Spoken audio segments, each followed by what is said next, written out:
Hola, hola, mis queridos amigos, hermanos. Qué alegría nuevamente estar con ustedes para el estudio de la lección de la escuela sabática. Estamos empezando un nuevo trimestre.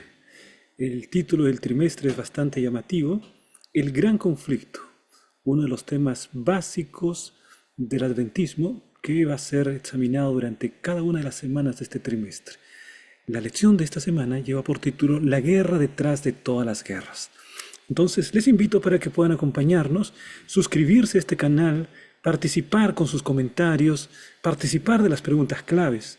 Tenemos las preguntas claves de la lección de la escuela sabática. Cada semana participan unas 30 personas. Tú puedes ser parte de esas personas. Solamente entrar por el QR o por la descripción del video, donde encontrarás un link que te va a llevar a responder las preguntas claves de la lección de esta semana. Una vez más, la invitación para ser parte de esta comunidad: suscribirse, hacer clic en la campanita de notificaciones y, por supuesto, el dar un like, un me gusta a este video para que pueda llegar a muchas más personas. Vamos entonces al estudio de la lección de escuela sabática. Una vez más, el título: La guerra detrás de todas las guerras. Vamos a empezar con una reflexión acerca de lo que significa la historia. La historia es el estudio de los eventos del pasado. El ser humano tiene el propósito de conocer su propio origen, de conocer lo que sucedió en las generaciones pasadas, el contexto político, el contexto social, cultural, y de esta manera poder también explicar por qué se encuentra en el lugar que se encuentra.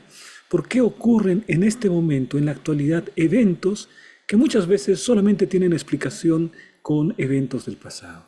Veamos algunas de las escuelas filosóficas que hablan acerca de la historia. La historia ha sido examinada por diferentes personajes, pero quizás podremos empezar con Heródoto, que es conocido como el padre de la historia, y aquel que examina y nos da a conocer las 7 maravillas del mundo antiguo, ¿no? Es el famoso Heródoto. Hubieron otros historiadores también que dejaron su marca y que hicieron que cada vez la historia se pueda realizar de un modo más científico. Es el caso de Tucídides. Sin embargo, veamos algunas de las maneras como la historia se ha examinado. Existe algún grupo de investigadores que piensan que la historia es cíclica, que se va repitiendo continuamente, ¿no? Y que los eventos que van surgiendo se van repitiendo con diferentes actores. Entonces los imperios empiezan con un periodo de nacimiento, de apogeo, luego terminan para dar paso a otro imperio, a otra nación que repetirá los mismos pasos, y entonces la historia va repitiéndose cada vez más. Es la teoría que el filósofo Friedrich Nietzsche llamó la del eterno retorno. La historia cíclica, la historia que se va repitiendo continuamente. Entonces, es una visión acerca de la historia. Pero hay otra visión acerca de la historia que la conocemos como la de la materialismo histórico, correspondiente a Carlos Marx y otros pensadores, que decían que los acontecimientos, las estructuras políticas eran el resultado de las condiciones de producción, de la economía de una sociedad. Conforme las condiciones de producción iban cambiando, la historia y la política iba sucediendo, de tal manera que la sociedad iba desde un comunismo primitivo, pasando por el esclavismo, el feudalismo, la sociedad capitalista, y que finalmente terminaría de modo inevitable en esta secuencia histórica en el comunismo, una sociedad sin clases, una sociedad de igualdad plena.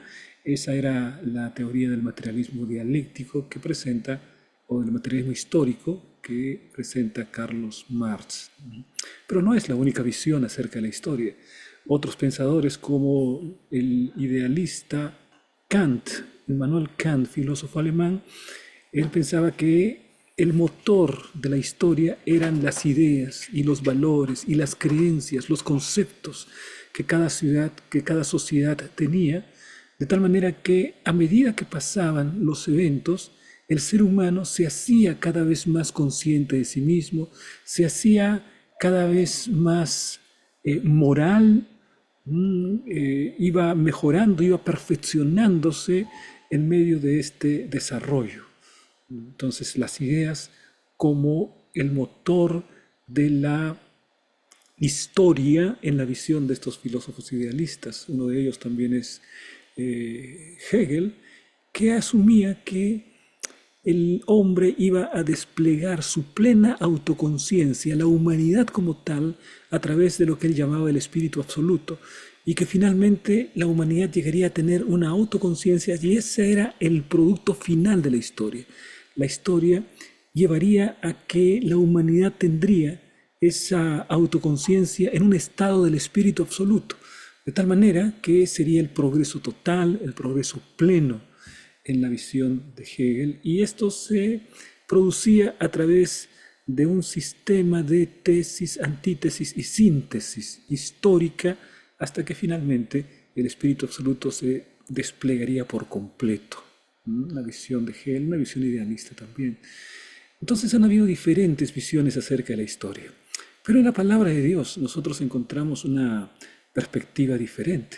Cuando vamos a las profecías, encontramos que el profeta recibe en tiempos de Babilonia un mensaje, y ese mensaje lleva a la historia a un final que es el establecimiento del reino de Dios. Pero esa historia lineal que encontramos en la Biblia pasa por diferentes momentos, ¿no? Primero el imperio babilónico, luego describe el imperio de Medo-Persia, Grecia, Roma, el establecimiento del reino eterno, todo en una secuencia de acontecimientos. Hay una visión lineal de la historia en la Biblia. Por eso es que la mejor manera de estudiar las profecías es utilizando el método historicista, que tiene en cuenta que el cumplimiento de las profecías empieza desde los tiempos del profeta y se prolonga a lo largo de la historia hasta que Dios establece su reino eterno. En la Biblia lo que encontramos es que la línea histórica tiene un propósito, que la historia está siendo dirigida por la fuerza de un Dios supremo, soberano, que lleva los acontecimientos hacia el establecimiento final de su voluntad, que será un reino eterno. Hay una línea histórica que lleva hasta ese acontecimiento final. Entonces vemos que la Biblia tiene también una filosofía de la historia que nos muestra que detrás de los acontecimientos históricos hay un Dios que está llevando adelante el establecimiento de su propia voluntad. Así que la historia no es simplemente acontecimientos por separado, o la historia no está dirigida por los grandes líderes, los hombres importantes de cada tiempo, sino que Dios está en el control de la historia y que finalmente los reinos aparecerán y terminarán, empezarán los imperios y terminarán los imperios, habrán grandes líderes y esos líderes terminarán, pero finalmente Dios establecerá un reino que jamás será conmovido. Tremenda esta enseñanza que encontramos en la palabra de Dios. Pero como telón de fondo de esta filosofía de la historia, en la que Dios está en el control de la historia de este mundo, se encuentra la enseñanza bíblica del gran conflicto. Es decir, la historia tal como la conocemos no podría ser entendida sin que captemos la entrada del pecado en este mundo, el origen del mal y cómo Dios trata con el problema del pecado. Nosotros estamos inmersos en esa secuencia en la que todavía el pecado está prosperando en este mundo, pero Dios en un momento determinado va a eliminar el pecado y las consecuencias del pecado terminarán también. Entonces, el telón de fondo de la historia humana, lo que está detrás de la historia humana, es el gran conflicto entre Cristo y Satanás, entre el bien y el mal. Y los acontecimientos que nosotros vemos sobre la superficie, las guerras mundiales, los acontecimientos humanos, los seres humanos que aparecen como encumbrados, los grandes enfrentamientos a lo largo de la historia humana, todos tienen como telón de fondo la lucha entre el bien y el mal. Cristo con Satanás. Y finalmente, el bien triunfará. La victoria de Cristo ya está establecida en la cruz del Calvario. Él vence al mal y finalmente establecerá un reino eterno que nunca tendrá fin y en el que no habrá más llanto, no habrá dolor, no habrá tristeza. Esa es la promesa en la que nosotros confiamos. Así que, mi querido hermano, la secuencia de eventos tristes que conforman la historia humana no durará para siempre. Hay esperanza, hay un mundo nuevo, hay una tierra mejor. Y esa enseñanza, la palabra de Dios, tiene que estar en nuestro corazón y tiene que traer esperanza a nuestra vida. Bueno, de esta manera, mis hermanos, vemos que es muy importante que tengamos en cuenta que detrás de los acontecimientos humanos, finalmente Dios cumplirá con su propósito de establecer el reino eterno. Esperamos entonces esos cielos nuevos y tierra nueva en los cuales mora la justicia. Vamos, mis hermanos, rápidamente al versículo de memoria de esta semana. Apocalipsis 12, 7 y 8. Hubo una gran batalla en el cielo. Miguel y sus ángeles combatieron contra el dragón, y el dragón y sus ángeles combatieron, pero estos no prevalecieron, ni se halló más lugar para ellos en el cielo. Vemos una gran conflagración, vemos un gran conflicto, y este conflicto está situado en el cielo, y hay dos bandos claramente definidos. Dice la palabra Miguel y sus ángeles. Miguel es el nombre de batalla del Señor Jesucristo. Cuando la Biblia describe a Miguel, está hablando de Jesús, pero en tiempos de guerra, en tiempos de batalla, como comandante de las huestes celestiales. Ese es Miguel. Y por otro lado están el dragón y sus ángeles. La Biblia identifica a este dragón como la serpiente antigua que se llama Diablo y Satanás. Este es el gran conflicto y adquiere diversas proporciones. En el primer gran enfrentamiento, dice la palabra, no se halló lugar para Satanás y sus ángeles, fueron expulsados del cielo. Así que hay derrota para Satanás en el cielo. Cristo expulsa. Vamos a ver, mis hermanos, esta historia un poco más de cerca en la lección de escuela sabática de esta semana. Vamos entonces rápidamente por el Explora. En el Explora vamos a dar una visión panorámica a la lección de esta semana. Primero se habla acerca de la guerra en el cielo. Veremos los textos bíblicos acerca del origen de esta guerra.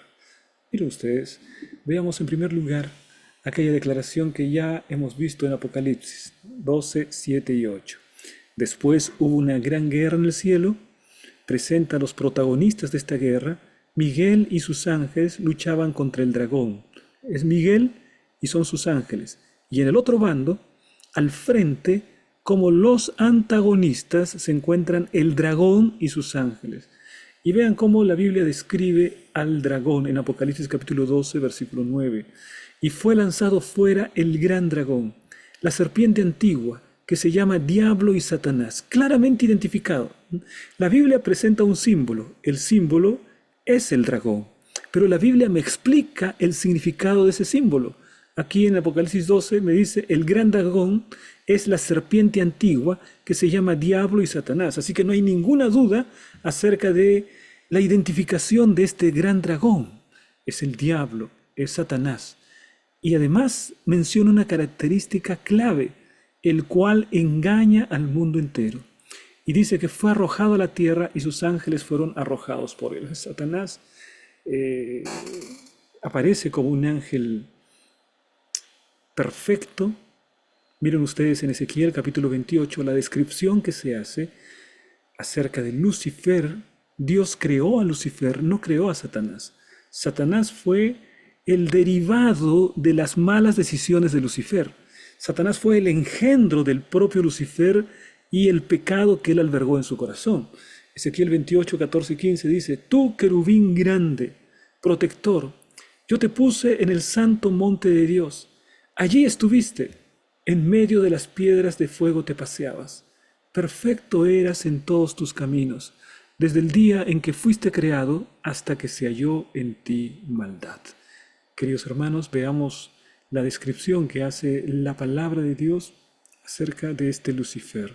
Un querubín, es decir, un ángel de jerarquía, un ángel grande, un ángel poderoso, protector.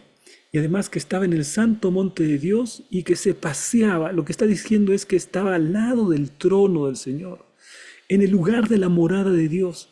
No solamente era poderoso, no solamente era perfecto, sino que además también tenía una posición por encima de los ángeles normales. En medio de las piedras te paseabas. Un ángel poderoso, un ángel perfecto. Dice la palabra, perfecto eras en todos tus caminos, de la perfección hasta el día hasta que se halló en ti maldad. Dios creó un ángel perfecto. Lucifer, con las malas decisiones que tomó, engendró a Satanás el diablo. Satanás el diablo es el producto de la desobediencia. Entonces, mis hermanos, encontramos allí el origen de el mal, un ángel tremendo, un ángel perfecto, poderoso, se rebela contra Dios, quiere alcanzar, quiere ocupar el lugar que solo Dios puede ocupar. Una criatura como Lucifer queriendo ocupar el lugar del Creador.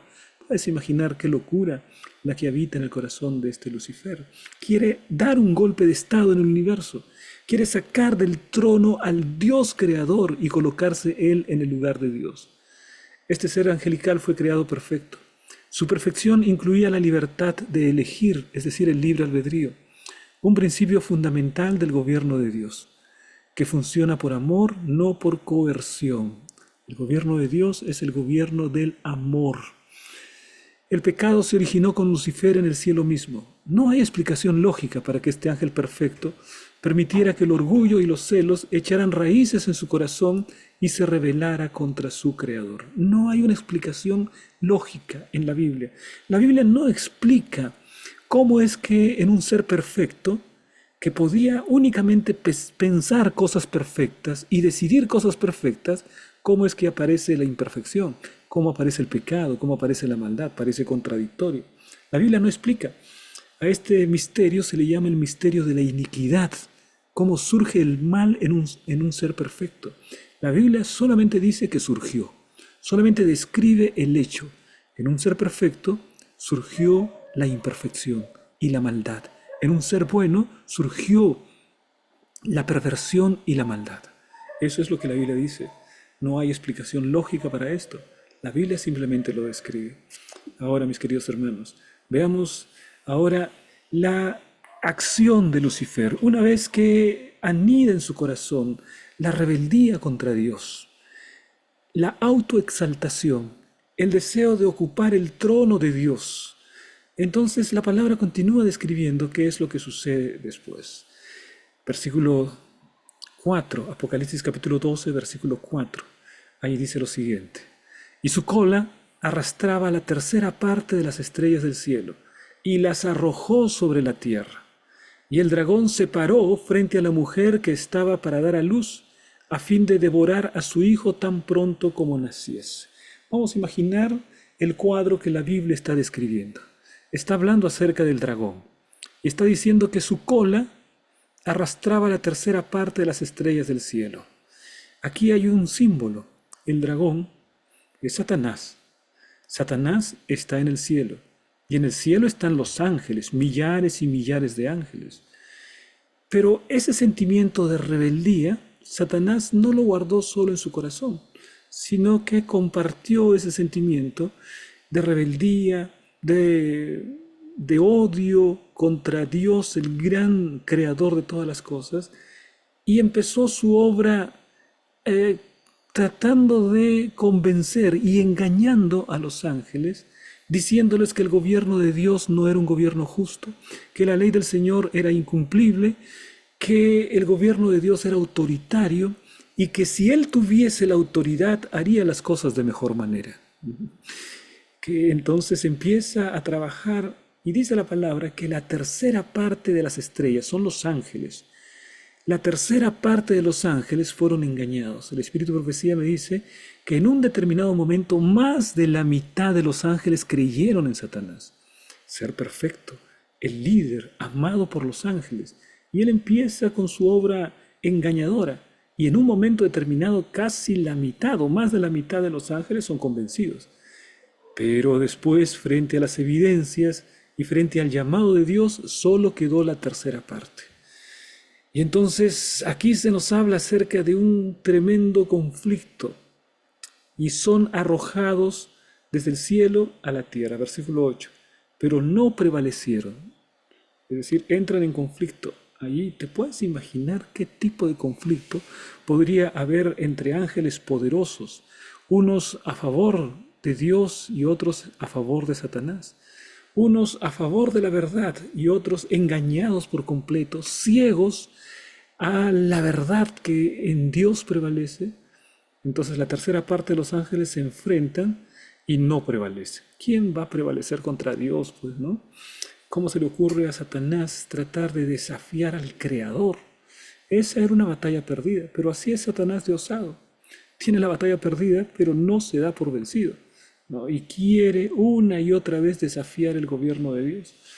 Así que no podemos ni imaginar la magnitud de esa guerra en el cielo entre los poderosos ángeles. Pero finalmente las fuerzas de Satanás no prevalecieron y para ellos ya no se halló lugar, ya no había lugar para ellos en el cielo. El cielo es un lugar de armonía, el cielo es un lugar de paz, el cielo es un lugar de santidad. No hay espacio para el pecado en el cielo. Y entonces fueron expulsados Satanás y la tercera parte de los ángeles. No sé cuántos millones de ángeles habrá, pero más vamos a imaginar que existen 3.000 millones de ángeles. Vamos a imaginar, ¿no? De repente existen muchos más. De los 3.000 millones, 1.000 millones habrían sido engañados por Satanás. La tercera parte. No es poco, ¿eh? Y todos estos ángeles descienden a la tierra juntamente con Satanás. Ahora ya Satanás, descrito como el gran dragón, la serpiente antigua que se llama Diablo y Satanás. ¿Por qué sucedió esto? Dios no creó a Satanás con un dispositivo para obedecer todas las órdenes que Dios les daba. Dios no creó un ser autómata. Dios no lo programó para obedecer. Dios creó un ser libre. Dios creó un ser pensante, un ser racional que podía tomar decisiones. Así fue creado Satanás. Fue creado con libre albedrío. Y el Señor en todo momento remarca lo importante que es hacer buen uso del libre albedrío. Por ejemplo, en Éxodo 32, 26, se puso Moisés a la puerta del campamento y dijo: ¿quién está por Jehová? Júntese conmigo. Y se juntaron con él todos los hijos de Leví. ¿Qué hicieron los hijos de Leví? Decidieron apartarse de la rebeldía de Israel y posicionarse al lado de Dios. Fue el producto de su decisión. El ser humano es libre. Tú eres libre, mi querido hermano. El Señor no te va a obligar para que tú le obedezcas. El Señor no te obliga, no te coloca un arma en la cabeza para que seas obediente. El Señor te aconseja. El Señor te dice: mira, hijo, este es el camino, anda por este camino. Hasta te da una orientación, pero quien tiene que elegir eres tú. Nadie va a elegir por ti. Lo mismo sucedió con Lucifer. Lucifer era un ser con libre albedrío. Él podría obedecer libremente, pero también en su libertad podría desobedecer. Y eligió desobedecer. Y de esa manera empezó la historia de pecado en este mundo. Veamos otra declaración que se nos menciona en la Biblia acerca de la libertad que tenemos de elegir. Primera de Reyes, capítulo 18, versículo 21. Y acercándose Elías a todo el pueblo, dijo: ¿hasta cuándo claudicaréis vosotros entre dos pensamientos? Si Jehová es Dios, seguidle, y si Baal, id en pos de él. Y el pueblo no respondió palabra. Ahí vemos al profeta Elías. Estamos contemplando a Elías en el monte Carmelo, enfrentando 450 profetas de Baal. Y él como el único profeta del Dios verdadero. Entonces Elías hace una arenga al pueblo y hace un desafío a Baal. Y entonces les dice al pueblo: ustedes no pueden estar en el muro de la indecisión. Tienen que hacer una decisión. A veces ustedes quieren ir con Jehová, el Dios verdadero, pero por otro momento quieren ir con Baal y entonces andan diletantes, andan indecisos. Ya es hora que hagan una decisión. Querido hermano, ¿será que tú también necesitas hacer una decisión? ¿Será que sirves a Dios apenas de una manera diletante, de una manera indecisa? No te comprometes al 100% con el Dios verdadero. Eso estaba pasando con Israel. Y Elías le dice, ya, basta. Si quieren seguir a Jehová, síganlo. Y si quieren seguir a Baal, síganlo también. Hagan finalmente su decisión. No pueden estar para siempre en el muro de la indecisión. Entonces, mis hermanos, el pueblo allí dice no respondió palabra, pero allí se nos habla acerca de la libertad que tenemos los seres humanos para decidir. Tienes libertad para decidir, pero ¿sabes en qué no tienes libertad? No tienes libertad para escoger las consecuencias de tu decisión. Es decir, yo no puedo decidir por el bien y hacer que me vaya mal. No puedo decidir por el mal y pensar que me va a ir bien. Si yo elijo por el mal, me va a ir mal, ¿no? Es decir, la decisión va a tener consecuencias. Soy libre de tomar mis decisiones, pero no soy libre de escoger las consecuencias de mis decisiones. Las consecuencias vienen aparejadas con las decisiones que tomamos. No hay explicación lógica para que Lucifer, este ángel perfecto, permitiera que el orgullo y los celos echaran raíces en su corazón y se convirtieran en rebelión con su creador. El orgullo de Satanás maduró en abierta rebelión, acusó a Dios de ser injusto y tendencioso, contagió a los ángeles con sus dudas y acusaciones, hasta engañar a la tercera parte.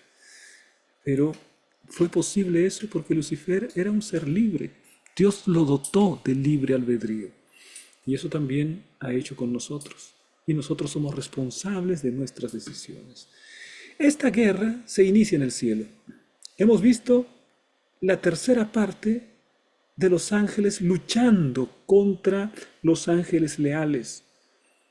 No prevalecieron, fueron expulsados del cielo y entonces llegaron hasta nuestro planeta, el planeta Tierra. Ahora veamos aquí algunos versículos que son muy importantes. Génesis capítulo 1, versículo 31. Ahí se nos habla de la perfección con que Dios había creado el planeta. Y vio Dios todo lo que había hecho, y he aquí que era bueno en gran manera.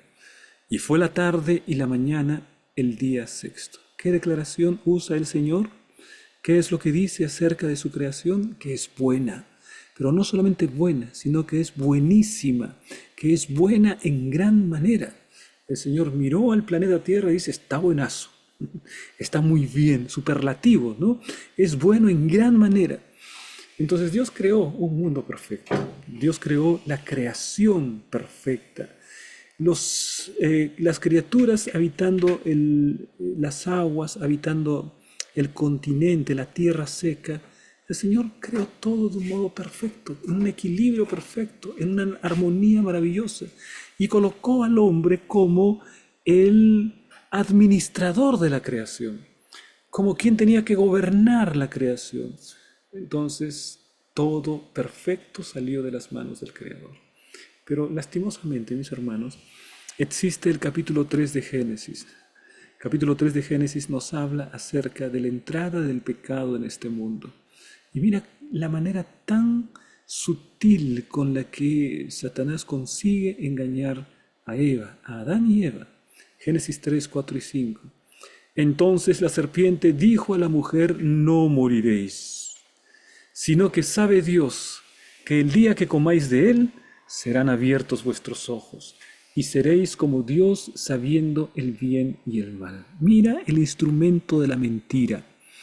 Primero, Satanás contradice abiertamente la palabra de Dios. Dios había dicho, el día que comas vas a morir. Si comes del fruto del árbol, de la ciencia, del bien y del mal, el día que comas vas a morir. Esa era la palabra de Dios, muy clara. Pero aparece la serpiente y contradice la palabra de Dios. Dice, no moriréis. Entonces ahí tenemos dos posiciones totalmente contradictorias. Dios que dice, moriréis, y la serpiente, Satanás, que dice, no moriréis. ¿Quién tiene la verdad? ¿Quién tiene la razón? Ahí estaban Adán y Eva, y en aquel momento tenían que decidir quién tiene la verdad, a quién le iban a creer, en quién iban a confiar. Si iban a confiar en Dios que dijo, moriréis, o iban a confiar en la serpiente que decía, no moriréis. Bueno, la historia bíblica nos cuenta que Adán y Eva confiaron en la serpiente, le creyeron a la serpiente y dejaron de lado la palabra de Dios. Todavía en nuestro tiempo, querido hermano, Satanás te ataca de esta manera. Satanás contradice abiertamente lo que dice la Biblia. Dios dice, moriréis. La serpiente dice, no moriréis. Dios dice, el día sábado es día de adoración. La serpiente dice, es otro día, es el domingo. Dios dice que los mandamientos tienen que ser obedecidos. La serpiente inventa nuevos mandamientos, enseña mandamientos mentirosos. No hay que obedecer los mandamientos de Dios, dice la serpiente. Dios dice, la salvación es por gracia mediante la fe. La serpiente dice, tú tienes que hacer algo para tu salvación. Tienes que luchar para tu salvación. Es decir, la serpiente siempre contradice la palabra. Lo que nosotros tenemos que hacer es aferrarnos a la palabra. Por más que aparentemente todo lo que dice la serpiente parece tener sentido y parece tener razón, el cristiano tiene que posicionarse siempre al lado de la palabra. Cuando la serpiente está tentando a Adán y Eva, les dice, seréis como Dios. No van a morir, sino que, por el contrario, van a ser mejores. No van a morir, sino que van a ser más inteligentes, van a ser más sabios, van a estar en un mundo nuevo, en un mundo mejor. No moriréis. Todavía la serpiente usa ese engaño, ¿no? La serpiente nos dice, desobedece a Dios, te va a ir mucho mejor. Desobedece a Dios, vas a disfrutar mejor de la vida. Desobedece a Dios, vas a ser libre realmente y puedes entregarte en los placeres. Esos placeres Dios te los quiere evitar. Yo te entrego, obedece, obedece, me dice la serpiente, quebranta los mandamientos y vas a tener una vida mejor. Aquí le dice exactamente lo mismo a Adán y Eva. Seréis como Dios, no van a morir, te va a ir mejor, vas a ser más inteligente, vas a ser como Dios. Lo que pasa es que Dios fue el primero que comió de este árbol y no quiere que nadie más coma. Y Él llega a ser Dios porque comió de este árbol. Y si tú comes vas a ser igualito a Dios. Y mira que este deseo de ser igual a Dios fue algo que la serpiente colocó en el corazón del hombre, porque la serpiente también quería ocupar el lugar de Dios. En el cielo la serpiente quería arrebatarle el trono a Dios. En la tierra la serpiente colocó ese mismo pensamiento en Adán y Eva. Serán como dioses, van a ser más perfectos, van a ser más sabios. Dios no quiere que ustedes sean mejores y más sabios. Dios los quiere esclavos, Dios los quiere ignorantes. Entonces coman para que alcancen más sabiduría. Y entonces, ¿qué fue lo que sucedió? ¿Cuál es el efecto? El libro de Romanos, el apóstol Pablo, nos describe qué es lo que sucede. Por cuanto todos pecaron y están destituidos de la gloria de Dios. El pecado de Adán y Eva, no la culpa del pecado, pero sí la tendencia hacia el pecado, pasó ahora a la generación de los seres humanos. Y el día que tú naciste, mi hermano, también naciste con esa tendencia hacia el pecado, con esa desesperada inclinación a ser independiente, a vivir una vida alejado de Dios, a vivir de acuerdo a tu propia voluntad y no de acuerdo a la voluntad de Dios. Esa es la condición de pecado. El hombre que quiere vivir independiente de Dios. Todos pecaron y todos están destituidos de la gloria de Dios. Esa es la condición en la que nos encontramos. Destituidos de la gloria de Dios. Romanos 5:12. Por tanto, como el pecado entró en el mundo por un hombre y por el pecado la muerte, ahora escucha, así la muerte pasó a todos los hombres por cuanto todos pecaron. El pecado entró en el mundo por un hombre. ¿Quién es ese hombre? Adán. Adán y Eva. Pecaron y a partir de eso nosotros, sus descendientes, también hemos recibido esa herencia horrible de la tendencia pecaminosa, de la condición de pecado. Y dice entonces, por el pecado entra la muerte. Y la muerte pasa a todos los hombres. Todos los seres humanos mueren, ¿no? La triste realidad. Pero, ¿cuál es la razón de la existencia de la muerte? El pecado. Dios está tratando con el problema del pecado. Dios un día eliminará el pecado.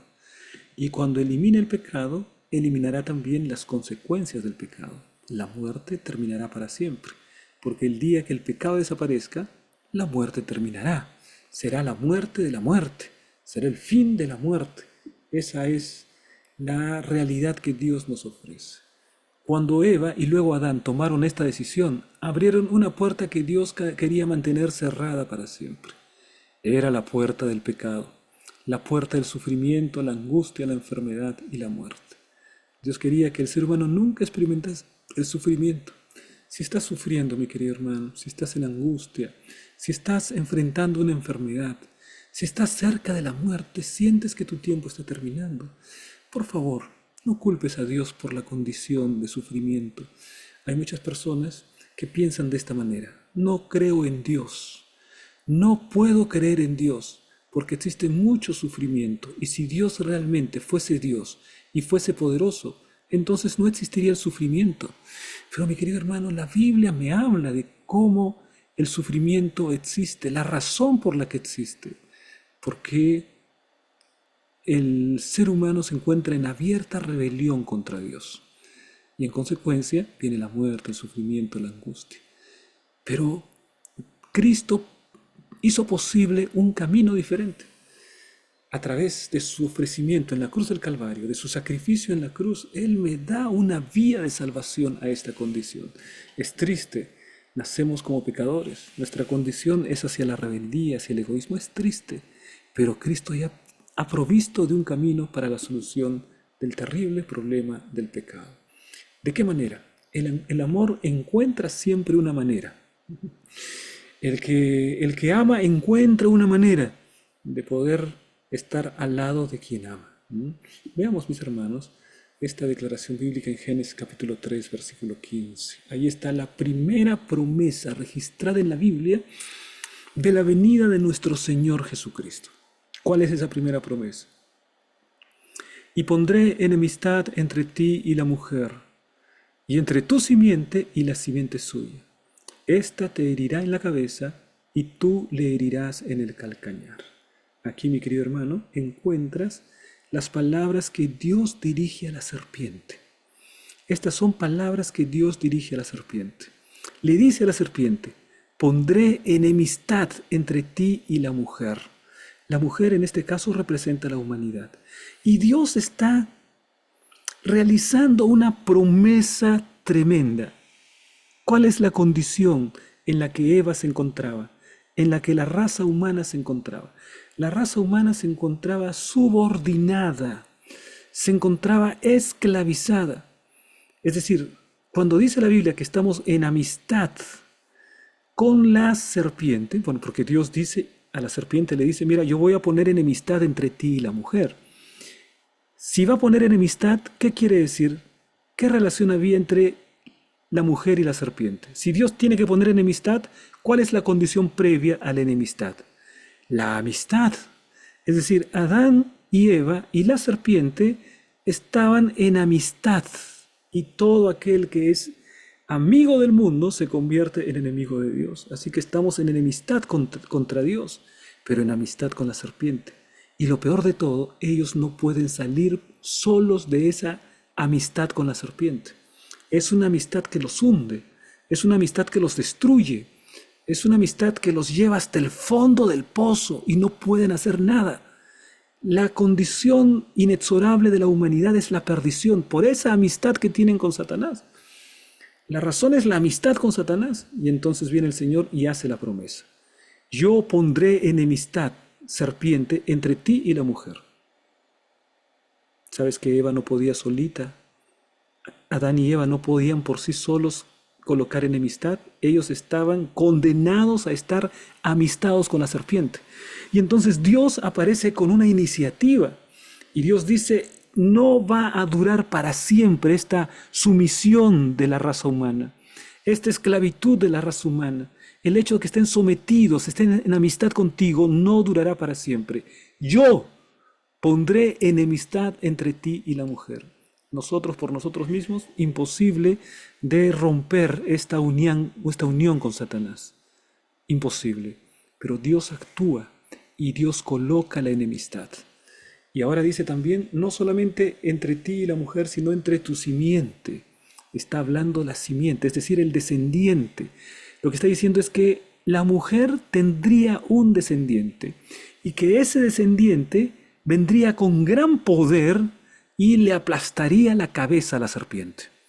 Ahí está la promesa de Jesús. Jesús es el que cumple esta promesa. Y Dios está diciendo, mira, entre los hijos, entre la simiente, vendrá alguien que va a terminar contigo, te va a destruir. Así que no creas que esta amistad es para siempre. No creas que la sumisión de la humanidad contigo es para siempre. Yo pondré enemistad. Y de la simiente de la mujer vendrá alguien que te aplastará la cabeza. Será el triunfo definitivo. Y entonces por eso es que en el Apocalipsis vemos a la serpiente que está allí, en la simiente. El nacimiento del hijo es la simiente de la mujer, ¿no? En Apocalipsis capítulo 12. Y está atento porque quiere destruir al hijo, pero no puede destruir al hijo. El hijo es poderoso, el hijo tiene la victoria. El hijo es el Señor Jesucristo. Mira, en Gálatas 3:16 se explica un poco más acerca de esta simiente y se dice que es Jesucristo. Ahora bien, a Abraham fueron hechas las promesas y a su simiente, la descendencia de Abraham. No dice y a las simientes, como si hablase de muchos, sino como de uno, y a tu simiente, la cual es Cristo. Pablo claramente identifica a la simiente en singular, no es simientes, dice la simiente, la cual es Cristo. La simiente es el Señor Jesucristo. Cristo es el que vino a cumplir la profecía de Génesis 3:15. Es la simiente de la mujer que le aplasta la cabeza a la serpiente. ¿En qué momento Cristo le aplasta la cabeza a la serpiente? En la cruz del Calvario. La serpiente lo ataca y la serpiente hiere a Cristo en el calcañar. La cruz del Calvario, el sufrimiento, eso es la herida en el calcañar. Pero el pie de Jesucristo está sobre la cabeza de la serpiente y una victoria completa. En la resurrección se selló la suerte de la serpiente y ahora es un enemigo que tiene la cabeza aplastada. Es un enemigo derrotado porque Cristo lo derrotó. Gálatas 3:13. Cristo nos redimió de la maldición de la ley, hecho por nosotros maldición, porque está escrito, maldito todo el que es colgado en un madero. Cristo recibe la culpa del pecado. Él muere la muerte que tendríamos que haber muerto nosotros. Y nos entrega su vida inmaculada, perdonada. Tú puedes recibir este cambio que el Señor te ofrece. 2 Corintios 5:21. Al que no conoció pecado, por nosotros lo hizo pecado. Jesús fue tratado como pecador. Jesús fue tratado como delincuente. Jesús fue tratado como Él no merecía ser tratado. Yo merezco ser tratado como Jesús fue tratado. Pero Jesús fue tratado no como Él merecía ser tratado, sino como yo merecía ser tratado, para que yo fuese tratado, para que yo pueda ser tratado como Cristo merecía ser tratado. Este es el cambio, el intercambio maravilloso que encontramos en la palabra de Dios. La Biblia habla de un Jesús que vino a este mundo, experimentó angustia, decepción y dolor en común con toda la humanidad. Revela un Cristo que se enfrentó a las mismas tentaciones que nosotros, mi hermano. Un Cristo que triunfó sobre los principados y las potestades del infierno, tanto en su vida como mediante su muerte en la cruz. Todo por cada uno de nosotros, personalmente. Entonces hubo victoria en el cielo. Hubo victoria cuando la serpiente no pudo destruir al niño. Hubo victoria en el desierto de la tentación. Hubo victoria definitiva en la cruz del Calvario. Así que Satanás ya es un enemigo vencido. Todavía está pataleando, ¿no? Todavía está dando vueltas la cola, pero la cabeza está aplastada, ¿no? Así que la victoria ya es una realidad. Entonces, cuando Dios establezca su reino eterno, Finalmente, el destino inexorable de Satanás será una realidad. Para siempre dejará de ser. Al ser destruido Satanás, habrá sido destruido el originador del pecado. Al ser destruido el pecado, será destruida la muerte y todo lo que tiene que ver con la tristeza, la angustia, las consecuencias del pecado. Mi hermano, el pecado no va a durar para siempre. Dios se está encargando de que el pecado no dure para siempre, que haya una fecha de vencimiento para el pecado. Veamos, mis hermanos, esta parte donde se nos habla acerca de nuestro sumo sacerdote, que es el Señor Jesucristo. Veamos qué es lo que dice la palabra. Aquí tenemos Hebreos 4:15, la obra de intercesión de Jesús. No tenemos un sumo sacerdote que no pueda compadecerse de nuestras debilidades, sino uno que fue tentado en todo según nuestra semejanza, pero sin pecado. O sea, Jesucristo fue tentado en todo, pero nunca experimentó el pecado. Un triunfo total sobre el pecado. Y ese es nuestro sacerdote. Se hizo hombre y puede sentir como nosotros sentimos, pero nunca cayó en el pecado. Hebreos 4:16. Acerquémonos pues confiadamente al trono de la gracia, para alcanzar misericordia y hallar gracia para el oportuno socorro. Así que si Jesús es tu sacerdote y Él comprende tu situación, Él entiende tu realidad, Él sabe lo que significa vivir en este mundo, Él sabe lo que significa sufrir por la pérdida de un ser querido, Él sabe lo que significa lidiar con la enfermedad, lidiar con el sufrimiento, estuvo en este mundo. Entonces Él conoce tu condición, tiene empatía. Entonces puedes acercarte con confianza, mi hermano. Él está en el trono. Puedes acercarte con confianza porque en el trono está alguien que conoce qué es lo que significa ser un humano, con toda la tristeza y la carga, porque Él llevó la carga del pecado. Juan 17:24. Padre, aquellos que me has dado, quiero que donde yo estoy también ellos estén conmigo, para que vean mi gloria que me has dado, porque me has amado desde antes de la fundación del mundo. ¿Cuál es el gran propósito de Jesucristo? Aquellos que me diste, es decir, los redimidos, aquellos que confían en el Señor, Él quiere estar con los redimidos. El gran propósito de Dios es que podamos morar con Él por la eternidad. Hebreos 1:6, y otra vez cuando introduce al primogénito en el mundo, dice, adórenle todos los ángeles de Dios. Cuando Jesús regresa a las mansiones celestiales, habiendo obtenido eterna victoria, habiendo aplastado la cabeza de la serpiente, entonces el gran Dios del cielo dice, adórenle todos los ángeles de Dios. Había tenido esa gran victoria y ahora la victoria es definitiva sobre Satanás y sus huestes. Qué tremendo, ¿no? Qué preciosa esta declaración acerca de nuestro Dios. En pocas palabras, Jesús nos presenta ante el universo revestido de su justicia, salvados por su muerte y redimidos por su sangre. Todo lo que nos debería haber tocado a nosotros le tocó a Él. En Cristo no hay condenación por los pecados de nuestro pasado. En Cristo nuestra culpa desaparece y mediante su poderosa intercesión se rompe el yugo del pecado en nuestra vida. Las cadenas que nos atan se desatan y somos libres. Cristo es la garantía de la victoria. Vamos a ver, mis hermanos, esta parte de la plica. ¿Qué tipo de reacción podría haber tenido el universo no caído si Dios hubiera aniquilado inmediatamente a Lucifer? Las acusaciones de Lucifer eran, la ley de Dios no se puede cumplir. Dios es un Dios arbitrario, Él es dictador. Dios no es un Dios de amor, de misericordia. Dios es un Dios injusto. Acusaciones de Satanás. Si Dios hubiese destruido a Satanás en el acto, inmediatamente, hasta ese momento, los ángeles le habrían servido por amor. A partir de ese momento, los ángeles empezarían a servirlo por temor, por miedo, evidencia de miedo. Pero las consecuencias del pecado se despliegan completamente, hasta que todos en el universo saben ahora lo terrible que es el pecado. El pecado lleva a Cristo a la cruz del Calvario. Nadie nunca más va a querer repetir esta historia.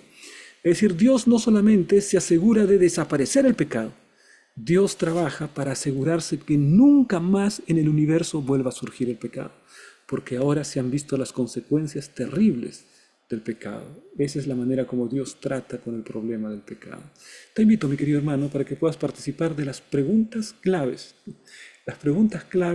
de la lección de escuela sabática. Son 5 preguntas. Te animo para que puedas participar, responder las preguntas. El título de la lección: La guerra detrás de todas las guerras. Y entonces, querido hermano, también queremos recordar allí los que participaron. Fueron Roger, María y Roí los primeros puestos. Además tenemos a finalistas allí que participaron en las preguntas claves. Felicitaciones, y te invito para que puedas participar también en las preguntas claves.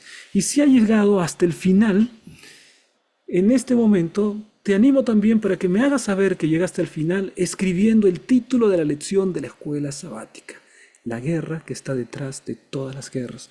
Escribes en el comentario y sabremos que llegaste al final de este comentario. Mi querido hermano, que Dios te bendiga.